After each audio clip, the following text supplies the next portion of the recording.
Ketika saya mau mundur di proyek pertama karena matinya proyek 3 bulan, tekanan dari kiri kanan, saya ingat 1 tahun 8 bulan kemarin.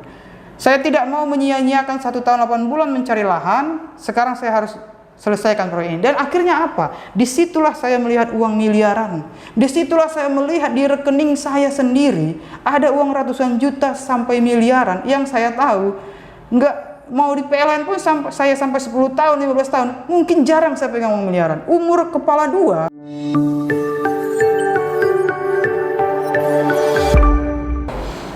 Salam properti, saya Rizka Martina, CEO and Founder Hekaland. Saat ini saya seperti biasa saya berbagi mengenai bagaimana menjadi developer properti pemula sukses tanpa privilege. Nah, Bapak Ibu mungkin ada yang kurang paham apa itu privilege. Saya juga sebenarnya awal-awal dulu kurang paham. Akhirnya saya cari tahu privilege adalah hak istimewa.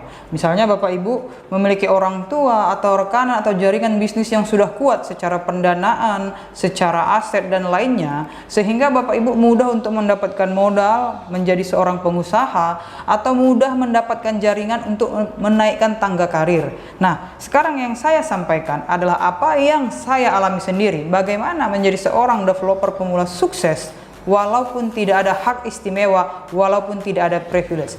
Mengapa saya sampaikan tidak ada privilege? Karena pertama, orang tua saya, bapak ibu saya itu dua-dua PNS, dan di kampung saya di Sumatera Utara, bahkan mungkin sampai sekarang, kebanggaan itu kalau anaknya itu jadi PNS. Mau PNS dimanapun, mau dari Sabang sampai Merauke, anak kerja apa PNS, itulah yang dibanggakan. Nah, kebetulan saya adalah pegawai BUMN. Nah, jadi mulai dari orang tua saya sampai ke atas kakek nenek semuanya itu tidak pernah punya riwayat menjadi pengusaha. Jadi riwayatnya PNS, petani, ataupun pensiunan tentara dan lain-lain. Nah, riwayat menjadi pengusaha itu putus di saya. Dan saya pun ingin anak saya, keturunan saya selanjutnya, jangan ada jadi PNS, jangan ada jadi pegawai BUMN. Nah, itu pertama adalah hak istimewa dari orang tua tidak ada. Karena pada waktu orang tua saya ini pun menjadi PNS, dia tidak punya jabatan yang tinggi yang sangat berpengaruh kepada kondisi saya sekarang sebagai pengusaha, itu sama sekali tidak ada. Jadi ya, pertama, tidak ada warisan, tidak ada hak istimewa dari posisi orang tua saya. Kenapa saya sampaikan nggak ada warisan ya? Seorang PNS yang tidak punya jabatan, tidak punya pengaruh besar, mau sampai di mana gajinya? Sehingga sementara modal menjadi seorang developer properti, beli lahan, Bapak Ibu tahu sendiri lahan itu 1 meter saja kita sampaikan 1 juta, 1000 meter saja sudah berapa. Dan itu sangat mengganggu bagi orang tua saya apabila harus memberi modal ke anaknya, karena ada 3 orang anak harus disekolahkan. Saya anak pertama, ada 2 adik saya, dalam 4 tahun ada 3 anaknya. Boro-boro saya mikirkan akan ada modal dari orang tua saya, tidak ada. Kedua, dari segi jabatan, tidak ada koneksi jaringan bisnis apapun yang saya dapatkan dari orang tua saya. Ketiga, pada waktu saya di PLN, orang-orang yang bertemu saya ini adalah nasabah prioritas di beberapa bank. Jadi ketika saya membuka rekening di bank baru, ketemu dengan pimpinan bank itu, dia lihat KTP masih pegawai BUMN. Ketika dilihat itu, dikira saya ini waktu di PLN itu punya jabatan. Saya sampaikan 7 tahun lebih saya di PLN. Saya tidak pernah menduduki jabatan struktural. Bahkan saya ini bukan dari sarjana, saya dari D3 Teknik Mesin UGM. Jadi kalau dibilang D3 Teknik Mesin itu, orang teknik itu sulit komunikasi, apalagi mau negosiasi bisnis. Kemudian orang teknik itu bukan manajemen ekonomi, boro-boro kita bicara bisnis. Yang kita tahu hanya pegang besi, keluarkan mesin, pegang besi, itu saja. Benar-benar ditempah menjadi pekerja lapangan, bukan seorang eksekutor untuk satu bisnis. Jadi saya sampaikan dari segi pendidikan sekalipun saya nggak masuk. Kemudian pada waktu jenjang karir saya di PLN, saya masih staf biasa. D3 itu levelnya itu sangat grade bawah lah saya bilang, beda dengan sarjana. Jadi dari segala segi, kalau menjadi seorang developer properti itu nggak masuk hitungan, mustahil, nggak masuk akal. Tetapi kenapa sih, bermula dari mana? Nah, ketika itu setelah saya baru menikah dengan suami saya iseng-iseng jalan tuh. Waktu itu saya penempatan di PLN Pusat Trunojoyo, kalau Bapak Ibu tahu, yang di seberang Mabes Polri. Di situ ada tempat olahraga umum. Waktu itu siang, kebetulan kita ada kegiatan serikat pekerja. Saya iseng ke sana karena rekan-rekan serikat pekerja kebetulan menginap ke sana. Saya melihat di jam kerja seorang ibu dan anak itu bermain dengan santainya, bermain tenis. Kemudian bapaknya dengan anak lelakinya berenang. Wah, pikir saya enak sekali ya. Jadi saya putuskan intinya waktu itu, kalau dia bisa saya juga bisa. Kenapa?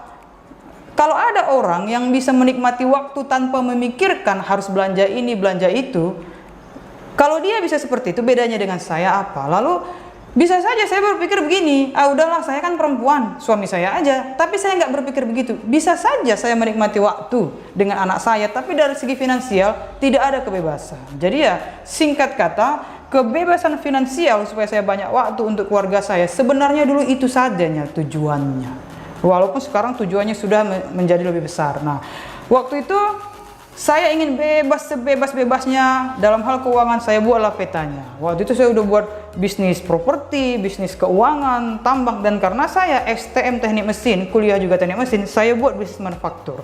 Saya buat petanya itu tahun 2014.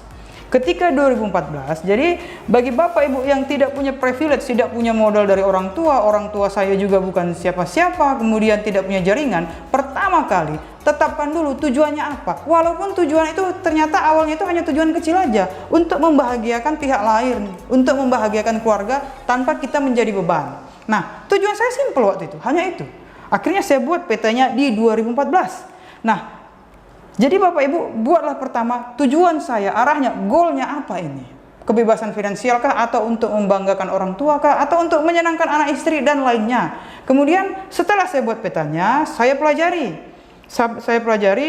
Kemudian 2015 langsung saya dirikan secara resmi. Dibuatlah akta pendirian PT Heka Properti Utama sebagai holding sekarang yang membawahi beberapa perusahaan.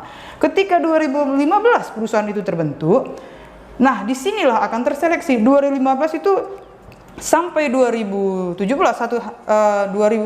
satu tahun 8 bulan saya mencari lahan. Kenapa? Itulah bedanya yang punya privilege dengan yang tidak. Kalau yang punya privilege mungkin nggak perlu nunggu sampai 2 tahun mendapatkan lahan itu. Tetapi saya menunggu, saya mencari lahan yang bisa skema kerjasama. Ada workshop properti saya ikut, ada buku-buku properti saya beli, buku-buku keuangan saya beli, dan semuanya saya pelajari. Kita harus jago jualan. Saya melamar sales boneka, mobil, properti. Saya pun dapat di sales properti. Itulah pertama kali titik tolaknya. Saya lebih serius dan bisnis pertama Heka ini adalah properti.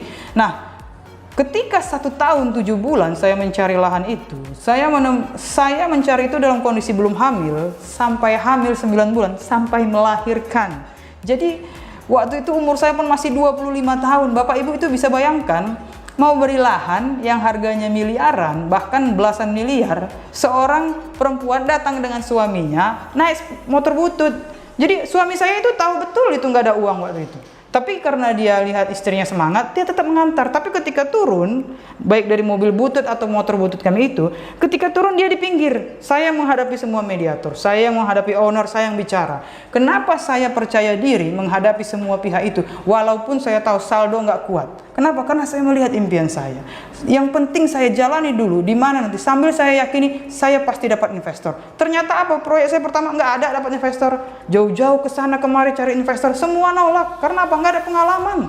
Nah, setelah saya 1 tahun 8 bulan mencari, sampai akhirnya saya melahirkan, punya anak usia 6 bulan, barulah saya dapat lahan saya yang pertama di Tambun Utara. Ada 400-an unit rumah dengan cara bayar yang sangat fleksibel, dan akhirnya bank pun menyetujui untuk akad KPR. Proyek saya yang pertama itu tanpa ada pinjaman bank. Gimana mau ada pinjaman bank? Nggak ada track record, nggak ada jaringan. Nah, jadi yang pertama, banyak orang dia jago mimpi, dia buat tujuannya semuanya, kemudian dia buat rencananya, tapi semuanya jatuh, semuanya terfilter, semuanya disaring pada waktu dia mengambil langkah demi langkah untuk mencapai tujuannya itu. Ada yang nggak kuat karena nggak ada kepastian. Banyak, bahkan ibu kandung saya sendiri pun memarahi saya, ngapain kau cari-cari itu, katanya. Uang kau saja sudah ada kerjaan tetap di PLN. Saya di PLN itu seperti bank itu ODP, jadi bukan yang tidak punya tangga karir yang jelas, ada tangga karir yang jelas, tapi saya tinggalkan waktu itu. Jadi yang pertama ingin saya tekankan di sini adalah semuanya akan terfilter pada waktu Bapak Ibu benar-benar mengambil langkah untuk itu. Misalnya dalam hal karir, ketika mau bertahan di situ, berjuang untuk perusahaan itu, dan banyak sekali masalah-masalah. Begitu juga dengan saya, banyak masalah-masalah, tetapi saya tidak pedulikan itu. Yang saya lihat adalah goal saya menjadi seorang developer properti. Deal tanah pertama, ketika dealing tanah itu, terjadi pertikaian di lapangan, di mana koordinator pengamanan dengan koordinator konstruksi terjadi pertikaian miskomunikasi menyebabkan proyek itu 3 bulan mati. Yang tadinya proyek itu sangat aktif bergerak, akhirnya mati 3 bulan, dipalang warga, keributan, alat berat masuk, juga ada masalah. Nah, ketika saya menghadapi itu, saya sudah tidak terlalu berat lagi. Kenapa? 1 tahun 8 bulan saya sudah ditempah untuk menghadapi segala gejolak. Jadi jangan Bapak Ibu lihat berat sekali ini, udahlah saya mundur. Itu masih tahap awal, tekanan awal itu. Itu hanya latihan supaya ketika mendapatkan yang kita mau itu, tahap 1 ya, kita bisa menghadapi banyak gejolak yang lebih berat. Ketika saya mau mundur di proyek pertama karena matinya proyek 3 bulan, tekanan dari kiri kanan, saya ingat 1 tahun 8 bulan kemarin. Saya tidak mau menyia-nyiakan 1 tahun 8 bulan mencari lahan, sekarang saya harus selesaikan proyek ini. Dan akhirnya apa? Disitulah saya melihat uang miliaran. Disitulah saya melihat di rekening saya sendiri ada uang ratusan juta sampai miliaran yang saya tahu nggak mau di PLN pun saya sampai 10 tahun, 15 tahun, mungkin jarang saya pegang uang miliaran. Umur kepala 2 dan di tangan saya sudah ada uang miliaran. Terus saya melihat, sehingga saya punya saldo itu minimal 1 M. Ketika saya sudah melihat uang itu, barulah saya merasakan kekuatan. Nah, jadi sampai proyek pertama belum selesai, jangan pindah, jangan menyerah. Sampai apa yang Bapak Ibu cari itu belum dapat, dan ketika dapat, terus bertahan. Karena waktu kita bertahan, kita akan semakin percaya diri menghadapi kedua dan ketiga. Dan terakhir dari saya, supaya Bapak Ibu tetap percaya bahwa ada yang bilang, nggak mungkin bisa sukses tanpa privilege. Saya bilang itu salah total. Apa buktinya? Saya pelakunya, saya buktinya. Jadi yang pertama, tetapkan dulu tujuannya. Yang kedua, buat perencanaannya. Walaupun nanti perencanaan berubah kiri kanan, waktunya mundur, tapi dari situ kita belajar. Ketiga, ketika sudah mulai mendapatkan, bertahan sampai selesai. Nah, jadi jangan takut, siapapun Bapak Ibu, jangan pantang menyerah demi keluarga atau demi orang-orang yang kita cintai. Pada akhirnya demi satu keuangan korporasi besar, kita semakin kuat lagi. Salam properti, salam kemajuan.